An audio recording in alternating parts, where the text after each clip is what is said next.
पतरे कमरिया पतरे कमरिया बाली उमरिया पतरे कमरिया बाली उमरिया लचकत चले लो डगरिया सुना हो रानी तोहरा के देखे हमार भइल दीवाना मारे लो तेरा चिना जरिया सुना हो रानी तोहरा के देखे हमार भइल दीवाना मारे लो तेरा चिना जरिया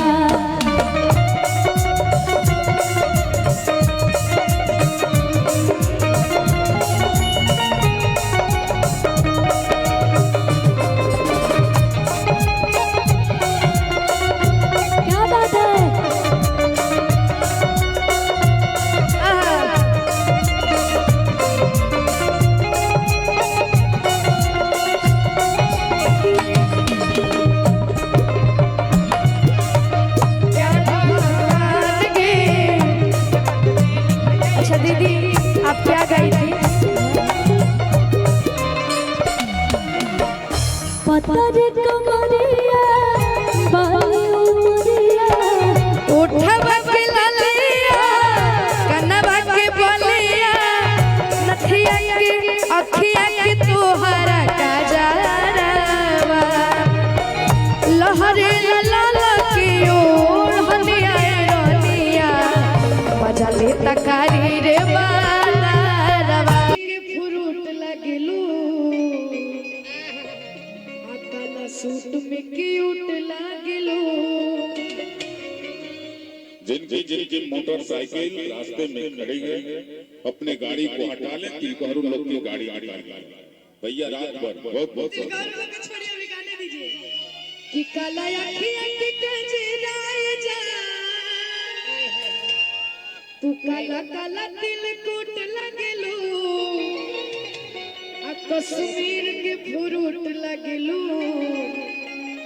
आ काला सूट में क्यूट लगलू। हेलो हेलो इसका भी लेवल थोड़ा और बढ़ा दीजिए दोनों माइक का लेवल बराबर लेकिन मैं आगे के लिए बोलना चाहूंगी पता है क्या कि अरे हो यूपी बिहार वाला है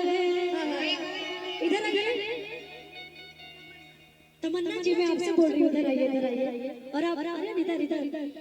कि अरे हो यूपी बिहार वाला है आ हीरो हिंद सब हथियार वाला है तमन्ना जी लाइव क्या चला आँख जो मोरी हो ये सखी हमारे वाला ध्यान दे कि अरे हम हो यूपी बिहार वाला हवे हम हो यूपी बिहार वाला हवे हीरो हिंद सब हथियार वाला हवे हम हो यूपी बिहार वाला हवे हीरो हिंद सब हथियार वाला हवे और तमन्ना जी कि कदा के आँख जो मोरी हो ये सखी हमारे वाला ये कदा के आँख जो मोरी हो तनी दूर ना लगा ए पिया तू पर भैया ए पिया तू पर भैया सब दुनिया के चक्कर में पिया तू पर भैया ए पिया तू पर भैया सब दुनिया के चक्कर में पिया तू पर भैया दूध को खाली करके खाए के तरस दूध को खाली करके खाए के तरस भगवान को न चक्कर में फंसन भगवान को न चक्कर में फंसन एक नजर रुकिएगा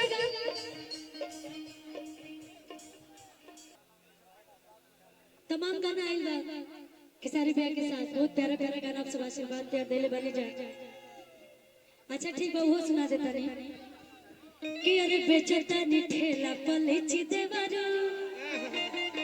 अन्नी मन से ले लो बेची बेची देवारो कि नहीं लेगा तो दूसरा को देंगे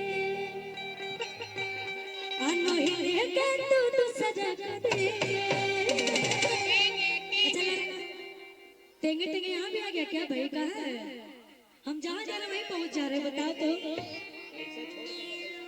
लेकिन मैं जो गाई हूँ उसमें क्या है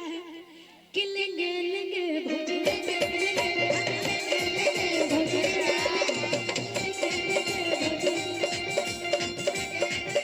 और बेचारा ठेला पले छिपे मारू से ले लो बिछे मारू बेचारा ठेला पले छिपे मारू से ले लो बिछे मारू नहीं लेगा तो सनक दे। हेलो अरे लेंगे लेंगे भोज लेंगे